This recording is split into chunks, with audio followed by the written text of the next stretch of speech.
Bonjour à tous, c'est French Fantasy. Aujourd'hui, on se retrouve pour le récap des huitièmes de finale et des quarts de finale de Roland-Garros et on parlera également des demi-finales à venir. C'est parti. On se retrouve donc sur le jeu Roland-Garros French Fantasy et on va attaquer sans plus attendre par les huitièmes de finale, le récap. Alors, on va repartir de ma sélection. J'avais choisi le Chilien Nicolas Jarry face à Casper Ruud. J'avais mis deux balles et c'était un petit pari et bon ça malheureusement ça a pas fonctionné puisque Casper Ruud l'emporte en 3-7. 3-7 quand même assez serré, hein, 7-6, 7-5, 7-5. C'était pas si simple que le score le dit. Malheureusement pour Jarry, il n'a pas été tranchant dans les moments importants et bon la barre était peut-être un petit peu trop haute pour passer Ruud. Donc bon, un risque peut-être un petit peu trop important sur ce pari-là. Ensuite, j'avais choisi Carlos Alcaraz face à Musetti. Bon, aucun problème sur ce match-là, hein, puisqu'il l'emporte assez facilement. 6-3, 6-2, 6-2. J'avais mis 3 balles. Et ça nous rapporte 399 points. Ensuite, Holger Rune, le Danois, face à Cerundolo, l'Argentin, et ça a été très très compliqué. Parce que comme vous pouvez le voir ici, Rune l'emporte en 5-7 avec une victoire au super tie-break, hein, dans le dernier set. Donc très très dur. Match vraiment très disputé et Cerundolo qui s'est très bien défendu. Bon, malgré tout, voilà, on remporte 128 points. J'avais mis une seule balle, j'avais pas mis le paquet sur ce pari-là parce que ça rapportait pas forcément beaucoup de points. Mais la grosse confiance que j'avais, que je vous avais donnée, c'était Thomas Martin Etcheverry, l'Argentin, face à Nishioka. Il était outsider, hein, ce qui m'avait étonné. Et donc j'avais mis 3 balles, hein, sur ce joueur et il l'a emporté assez facilement 7-6, 6-0, 6-1. Voilà, ce qui fait 567 points, donc une très belle opération. On continue avec les dames cette fois-ci et voilà. Côté du tableau féminin, j'étais resté sur Pavlyuchenkova, hein, la revenante, qui était outsider à nouveau face à Elise Mertens, la Belge. Mais bon, voilà, je vous avais expliqué que Mertens avait tendance à souvent choquer et passer au travers de ses matchs. Et c'est ce qui s'est passé, parce que la Belge a mené 6-3 et avait breaké dans le deuxième set. Et malgré tout, Pavlyuchenkova a réussi à retourner le match et elle s'est imposée en 3-7. Donc j'avais mis 2 balles, ce qui fait 550 points, une belle perf. Je suis assez content de ce pari à nouveau. Ensuite, on avait Mukova. Mukova que j'ai gardé pour éviter d'utiliser une balle face à Avanesian. Victoire assez simple, hein, 6-4, 6-3, pas grand chose à dire. Ensuite, j'avais tenté un pari, hein, qui me paraissait vraiment pertinent, c'était Sarah Sorribes face à Haddad Maia, la brésilienne. Sorribes qui sortait d'un abandon, donc elle avait pu se reposer. Haddad Maia qui jouait beaucoup, beaucoup, beaucoup, et qui avait passé beaucoup de temps sur les cours, et statistiquement, il y avait finalement peu qui séparait les deux joueuses. Et ça s'est vu. Alors Sorribes était largement outsider, hein, c'est pour ça que je suis parti sur elle. Elle remporte le premier set 7-6 et je crois qu'elle break à nouveau en début de deuxième set. Et malheureusement, Haddad Maia a réussi à renverser la balance puisqu'elle remporte les deux derniers sets 6-3, 7-5 pour ce qui a été, je crois, le troisième match le plus long de l'histoire du tennis féminin, ce qui est assez incroyable. Donc bon, j'avais tenté le pari et j'avais vraiment mis le maximum en plus de balles. C'est vraiment dommage. Je suis assez déçu parce que voilà, l'issue est pas bonne, mais en tout cas, je pense qu'il y avait quelque chose à faire, voilà, sur ce match. Donc bon, je regrette pas quand même d'avoir fait ce pari-là. Peut-être que j'aurais dû mettre un peu moins de balles, mais bon, c'est pas grave. Et en dernier, Svitolina à nouveau, la confiance de ce Roland Garros, 3 balles pour se défaire de Kasatkina, hein. Les confrontations étaient largement en faveur de l'Ukrainienne et elle l'emporte 6-4, 7-6. Voilà, ce qui fait un total de 2527 points sur ce tour. Et je crois que à ce moment-là, j'étais classé 45e. Donc j'étais un petit peu descendu dans le classement, mais c'était plutôt pas mal.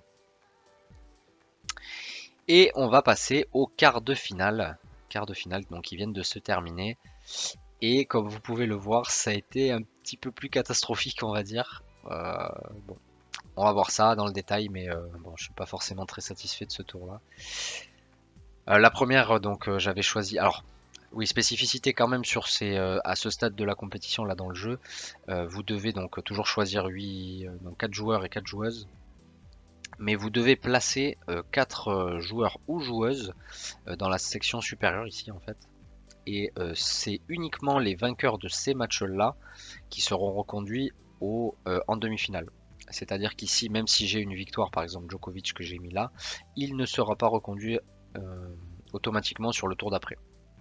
Donc c'est un moment où il faut déjà réfléchir en fait aux demi-finales qui arrivent et se dire bah, qui est-ce qu'on voit gagner et poursuivre l'aventure. Voilà. Donc Swiatek que j'ai choisi face à Coco Gauff. Bon, pour moi, il n'y avait pas trop de surprise. Swiatek, elle est largement au-dessus de tout le monde, je pense, dans ce circuit féminin. Donc, il n'y a pas eu de surprise non plus dans le match, même si Coco Gauff s'est plutôt bien débrouillée. Elle le remporte 6-4, 6-2. Voilà, elle a quand même déroulé 145 points, pas mal. Ensuite, on va continuer sur les dames. J'avais changé Svitolina que je ne voyais pas gagner face à Sabalenka. Alors elle s'est bien défendue quand même, hein, mais je pense que le déficit de puissance c'est un peu trop important là. Et Sabalenka l'emporte 6-4, 6-4, donc voilà, ce qui nous fait 50 points. Et ensuite, j'avais sélectionné Pavlyuchenkova et Ons Jabeur, et malheureusement, ça s'est mal déroulé. Côté Pavlyuchenkova, alors elle perd 7-5, 6-2 face à Mukova, malheureusement, je pense que elle était arrivée au bout. Et voilà, j'ai peut-être pas assez pris en compte le facteur fatigue peut-être. Et Ons Jabeur par contre là c'est bon, une déception aussi parce qu'elle aurait dû gagner ce match à mon sens puisqu'elle menait 6-3 dans le premier set et voilà tout se joue sur le tie-break du deuxième qu'elle perd et après bon voilà, chez les dames c'est souvent à sens unique après. Donc voilà donc 2 ratés malheureusement et chez les garçons ça n'a pas été beaucoup mieux. Bon, Alcaraz face à Tsitsipas, pour moi, c'était une formalité et il l'a montré, hein, 6-2, 6-1, 7-6, 3 balles, aucun problème. Djokovic, j'avais mis une balle. Bon, il a remporté face à Kachanov en s'évitant voilà, une sueur peut-être dans le deuxième set. Il gagne en 4-7. Et les 2 derniers paris, alors bon, je suis parti sur les grosses cotes et c'était peut-être pas la bonne option. Thomas Etcheverry, bon, malheureusement, est un petit peu quand même en dessous de Zverev. Voilà, Zverev l'emporte en 4-7, 6-4, 3-6, 6-3, 6-4. Bon, clairement, j'ai sous-estimé Zverev, je pense, sur ce Roland Garros. J'aurais pu le sélectionner plusieurs fois, je l'ai pas fait. Et puis là, voilà, je pensais que Etcheverry pouvait le tester. Bon, il a réussi à lui prendre un set, mais bon, sur son service, Zverev est beaucoup trop serein en ce moment. En tout cas, il est très très solide. Et ensuite, Rune face à Ruud. Et une belle erreur de ma part, ouais, parce que je suis parti sur Rune. En fait, Ruud, je l'ai trouvé peu impressionnant sur ce tournoi. Bon, il faut dire qu'il monte en puissance, hein, il a rencontré des joueurs à chaque fois, je dirais, un petit peu meilleurs, mais c'était bon. Il n'y a pas eu des très grosses pointures à sortir. Mais là, il n'y a pas eu photo, quoi. Je pense que l'inexpérience de Rune a pu jouer. Peut-être un peu de fatigue, mais je pense vraiment que Ruud mentalement l'a mangé, c'est-à-dire qu'il a réussi à le faire jouer à chaque fois, jouer jusqu'à ce que Rune s'impatiente et parte à la faute. Et donc victoire en 4-7. Voilà. Donc malheureusement c'est vraiment un mauvais tour là, puisque je fais que 4 sur 8 et toutes mes 3 balles quasiment se retrouvent sur des paris. Je pense que j'ai pris un peu trop de risques. On va aller voir le classement, mais je suis bien redescendu puisque je suis 130e maintenant, voilà, avec 13 000 points et les premiers sont à plus de 14 000.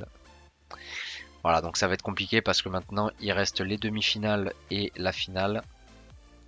Donc à mon avis, sauf grosse surprise, il devrait plus y avoir beaucoup de différence de points entre les joueurs. Donc voilà. Il n'empêche, on va regarder rapidement les demi-finales. Donc chez les garçons, Alcaraz, Djokovic. C'est le match que tout le monde attend. Alcaraz pour moi est au-dessus en termes de statistiques cette saison, hein, surtout sur terre battue, aucun problème. Ensuite, en termes de confrontation directe, Alcaraz mène aussi. Voilà, par contre, Djokovic, on sait que mentalement, il va être au maximum. Je pense que malgré tout, Alcaraz est favori. Pour moi, il est à un niveau que même Djoko n'atteint pas. Donc, sauf à ce que Alcaraz déjoue complètement, il devrait gagner en match peut-être à 4-7. 4-7 voire 5, hein, c'est possible. Mais je vois Alcaraz l'emporter quand même. Donc 148 points, voilà, avec 3 balles. Et sur l'autre confrontation, l'autre demi entre Rude et Zverev, les deux que j'ai un peu sous-estimés. Et je vais partir sur Rude, parce que finalement, c'est le plus solide dans les échanges, en termes de mental, je pense, sur ce match. Enfin, sur le tournoi même, on va dire, mis à part Alcaraz et Djokovic, Rude a fait un tournoi solide sans être vraiment transcendant. Je ne l'ai pas trouvé excellent, mais il a la capacité de jouer plusieurs heures sans baisser de niveau et ça c'est primordial. Et je le vois bien faire sortir Zverev de son match concrètement. Donc voilà, 127 points. Et chez les femmes, on va aller voir tout de suite. Donc on a Swiatek face à Haddad Maia. Haddad Maia qui a joué je crois 7 heures de plus ou quelque chose comme ça que Swiatek. Et Swiatek devrait s'en sortir. Et en face on a Mukova face à Sabalenka.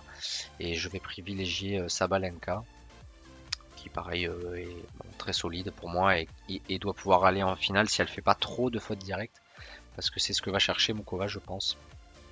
Elle a mené à la faute. Et voilà. Et pour reconduction au tour suivant, puisque ce sera les finales, je vais mettre Swiatek et Alcaraz qui sont les favoris pour moi.